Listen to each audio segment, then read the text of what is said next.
Hi friends, I am Didi, your travel guide, here with another travel tips. Guess where are we going this time? Kerala or Goa? No, it is hidden gem of Karnataka. Yes, it is Udupi. Even I underestimated this place and was procrastinating to visit this place.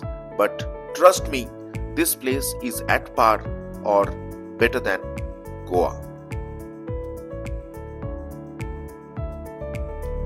We started at 4 am in the morning, expecting to reach Udupi by 2 pm. There are two main routes, but we chose to take Sakleshpur route as we wanted to visit Manjarabad Fort of Tipu Sultan, which will be exactly on the way. We crossed Nalamangala and took National Highway 75. It was around 5:15 am. We reached our first toll gate. We stopped there for a quick tea break and then started again. From my place in Bangalore to Udupi is approximately 420 km. You can travel to Udupi by train, bus or by flight. The closest station and the bus stand is Udupi, and the closest airport is Mangalore. From Bangalore, we have two regular train for Udupi and the 3-tier AC costs approximately 940 rupees, and bus services are also available. If you travel by flight, get down at Mangalore airport and drive 60 km to Udupi.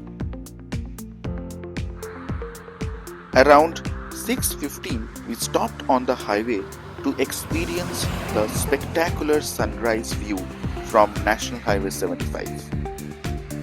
In this trip, we choose to travel by car along with two of my cousin brother, Boris and Peter.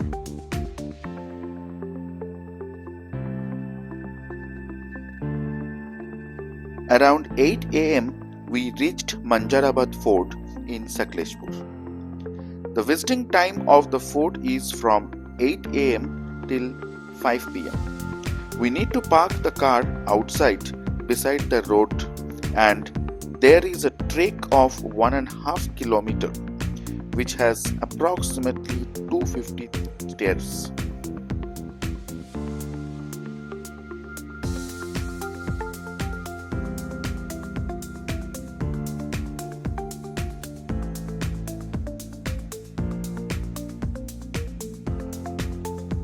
Manjarabad Fort was made by Tipu Sultan in the year 1792.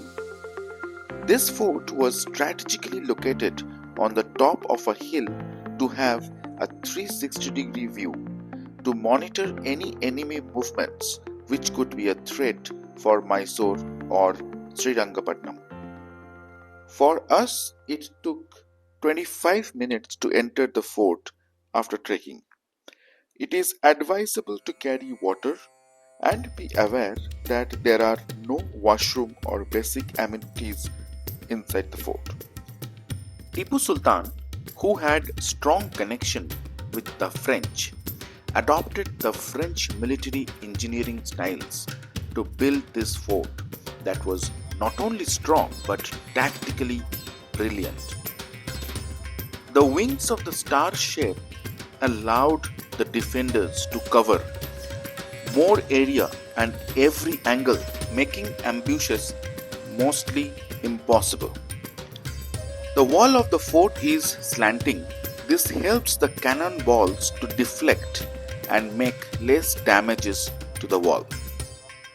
Inside the fort, they had everything an army needed: a barrack for the soldiers, storerooms for the weapons, grains, even water tanks carved into stones to withstand a long siege.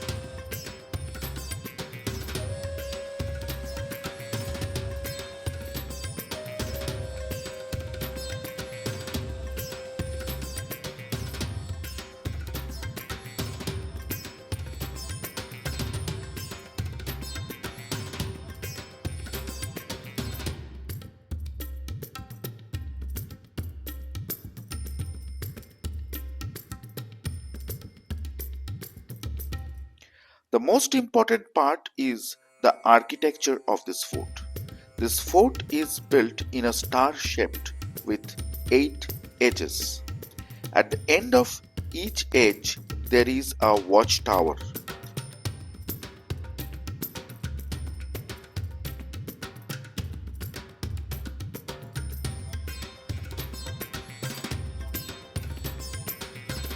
There is no entry fee for this fort, and this fort is managed by Archaeological Survey of India.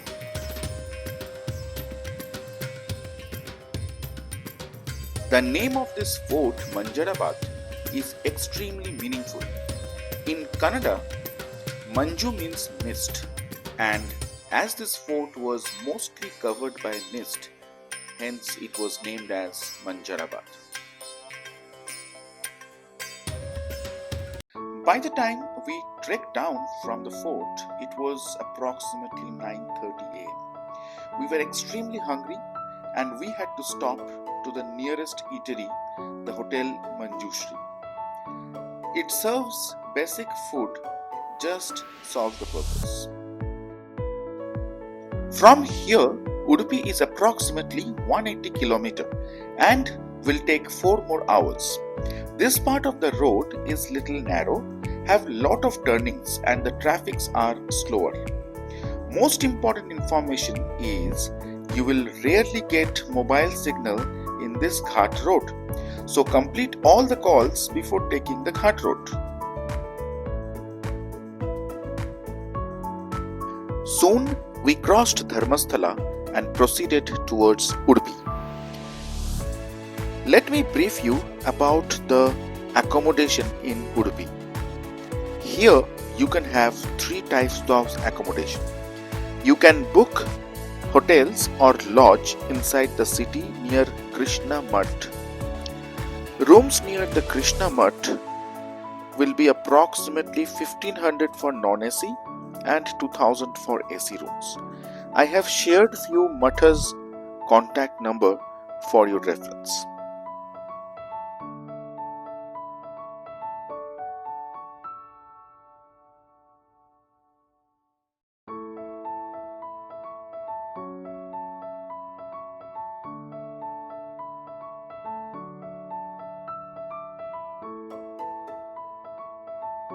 Hotels near Malpe Beach will cost approximately 3,500 to 5,000 depending on weekdays and weekends. This room is a room in a Malpe Inn which is with balcony and sea view. There are also luxurious resorts beside the rivers which may cost approximately 8,000 to 12,000 rupees. All the details will be given in the description. We stayed in Sadhana Lodge, approximately 500 meters away from Krishna Matha. As it was a spot booking, they charged us 4,000 rupees for 3 people per night. The room was clean, hygienic, and it was good for 3 people.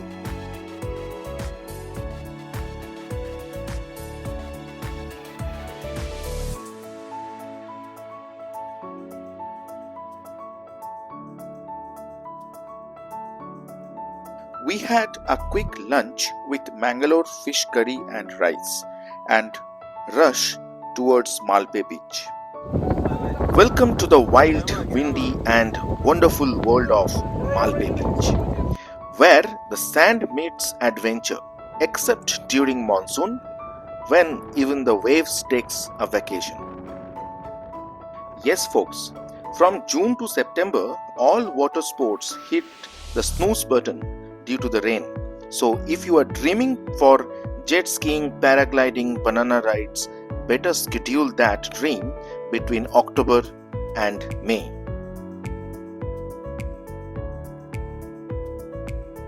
Now, after 20 minutes drive from Krishna Math, we reached the Malpe Island boating booking office, your gateway to the iconic St. Mary's Island.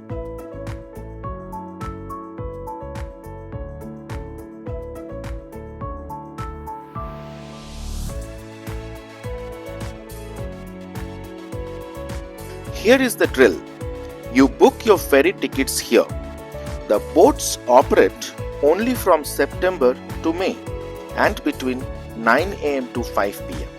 The sea gets fussy otherwise. The ticket costs 350 for anyone above 10 and 150 for the little ones. Got your camera or drone? That's an extra 500 or 250 rupees depending on how fancy your gear is.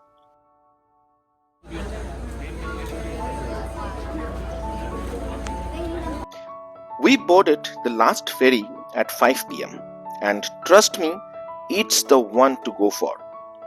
The breeze, the setting sun, the music. Oh yes, there is music like DJ Cruise, but make it the coastal Karnataka. Everyone's in a groove before we even hit the island.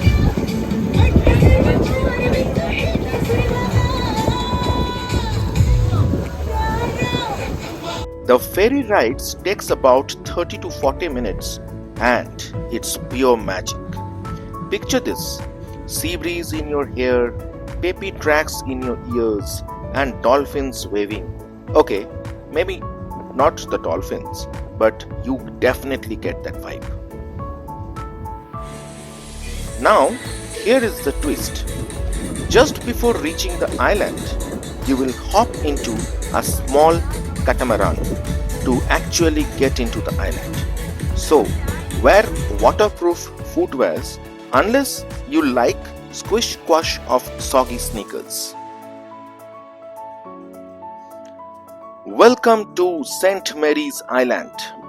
This is not just your average patch of island. This island was born from sub-volcanic eruption back when Madagascar broke up with India. Yep, we had a tectonic heartbreak. But the result? These insane hexagonal basalt rock formations that will make your Instagram followers double tap in disbelief. Alright folks, I have been talking non-stop. But now it's time for something even better. I'll give you a few minutes of peace and quiet to soak into the raw, untouched beauty of St. Mary's Island.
The island has some restricted zones.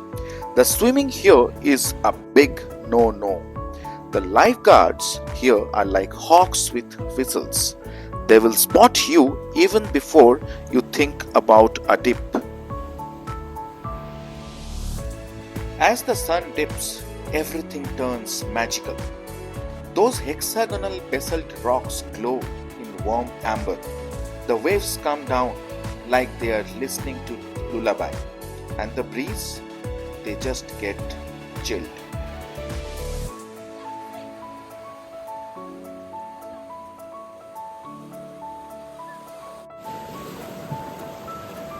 So time it well, reach by evening. Stay till the last ray kisses the sea. And don't forget, your heart might leave a little piece of itself behind on this island. St. Mary's Island is just not a trip, it's a mood, especially when the sun says goodbye. This was day 1 of our 3 days 2 nights Udupi adventure. And trust me, this place has a lot more in store. So don't go anywhere. I'll be back soon with day 2 and day 3 where I shall explain how to hire a car, where to have local food, where to stay, and many more. So if you enjoyed today's ride, please hit the like button and subscribe the channel. And please motivate me. Thank you for watching, and until we meet again in the next episode, keep smiling, keep exploring, and maybe carry sunscreen next time.